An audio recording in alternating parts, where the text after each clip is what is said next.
Spokane, Washington, a city of roughly 230,000 people and the second largest in the state, has lost more than 700 buildings in a wildfire event that moved through its northwestern neighborhoods over a matter of hours.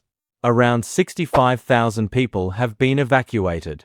As of Monday, August 3rd, the fires were burning 8,026 acres, about 12.5 square miles, at 0% containment, meaning firefighters had not completed a secure line around any part of the fire's edge. Level 3 evacuation orders, the highest level, where residents are told to leave immediately, covered a large section of the city. There are no confirmed deaths and no confirmed injuries, and officials have said repeatedly that the assessment is incomplete. The warning came first. On Friday, July 31st, the National Weather Service office in Spokane upgraded its red flag warning for central and eastern Washington to a particularly dangerous situation designation. A red flag warning means conditions are right for fire to spread quickly.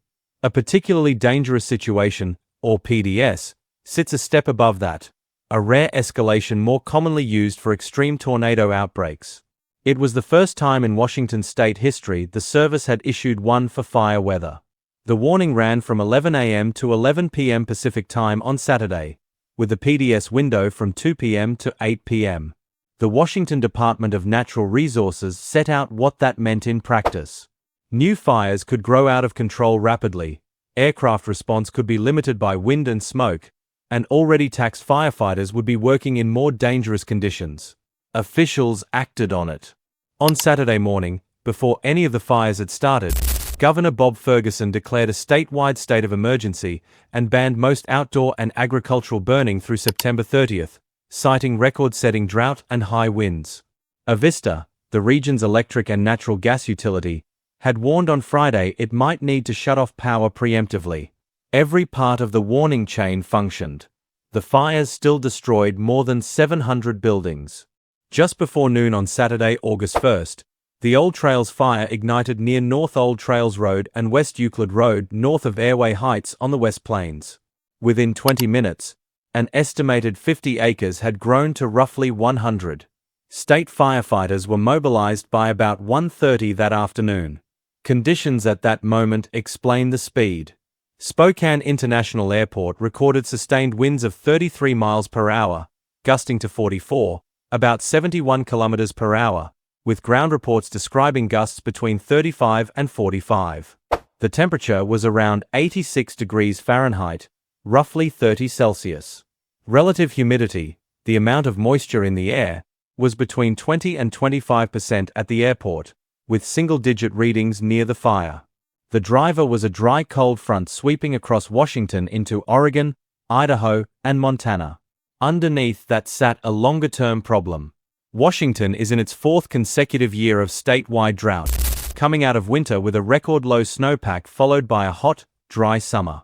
Only a trace of precipitation was recorded at the airport all July, and temperatures averaged 2.7 degrees Fahrenheit above normal. That combination of dry fuel, low humidity, and strong wind is what turned a roadside ignition into an urban fire. The Old Trails fire ran northeast through Riverside State Park, then jumped the Spokane River. It burned uphill on the far side, cut through the old North Side landfill, and pushed into the Indian Trail neighborhood. Entire blocks there and out on 5 Mile Prairie burned down to their foundations, and the Balboa neighborhood was heavily damaged. 2 more fires started that same afternoon.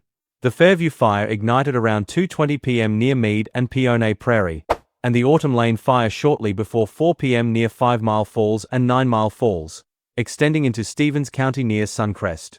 The three have not merged. They are separate perimeters under a single command, referred to as the Spokane Area Fires, or the Spokane Complex.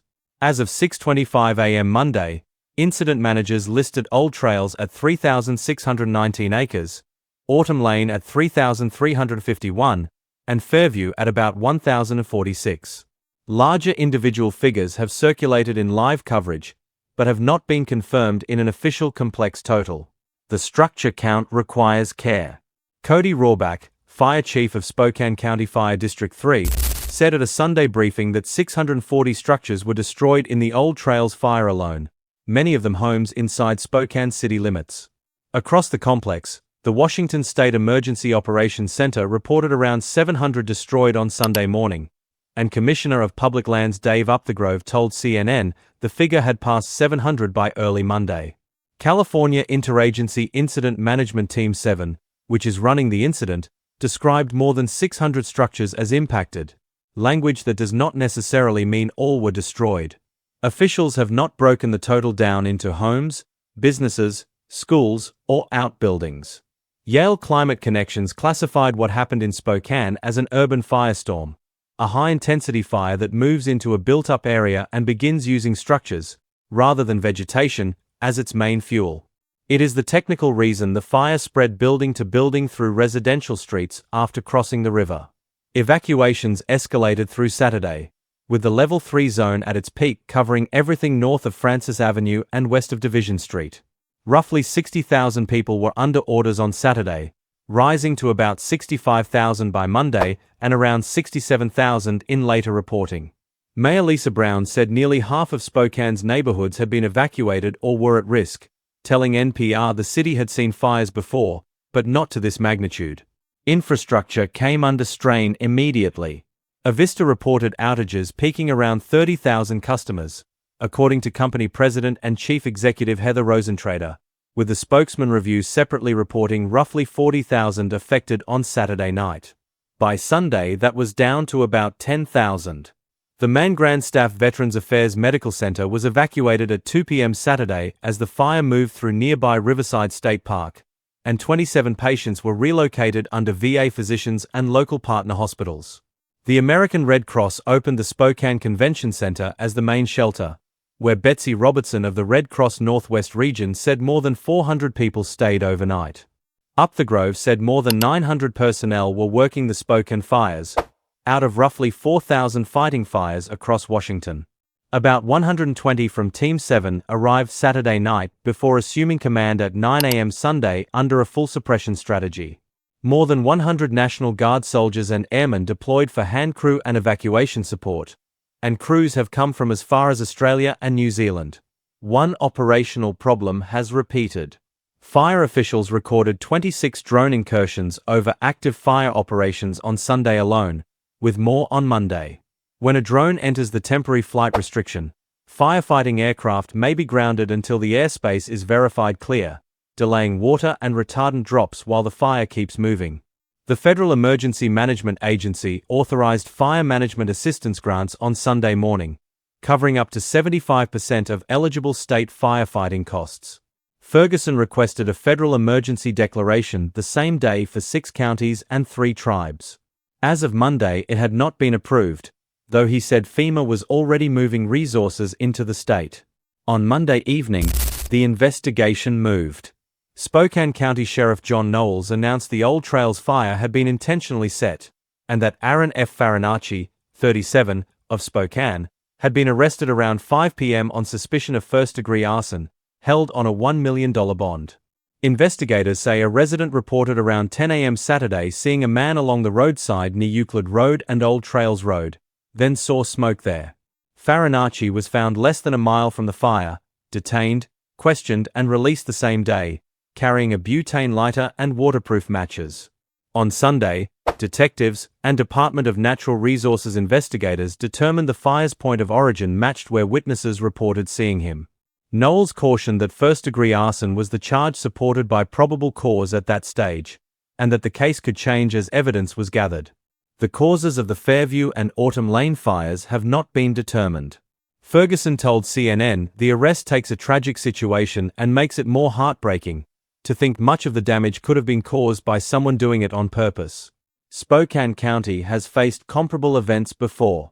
In October 1991, more than 90 wind-driven fires ignited across the county and northern Idaho, burning about 35,000 acres, destroying 114 structures and killing 2 people. In August 2023, the Gray Fire destroyed 240 structures and the Oregon Fire 384, including 126 primary residences, with 1 death in each. Incident Command has described the current fires as likely the most destructive in Washington's history. No damage estimate has been published. Cooler temperatures and lighter winds arrived on Monday, giving crews their best working conditions yet, and the first evacuation downgrades were issued at 5:48 p.m. that evening. Hotter weather is expected to return by Wednesday.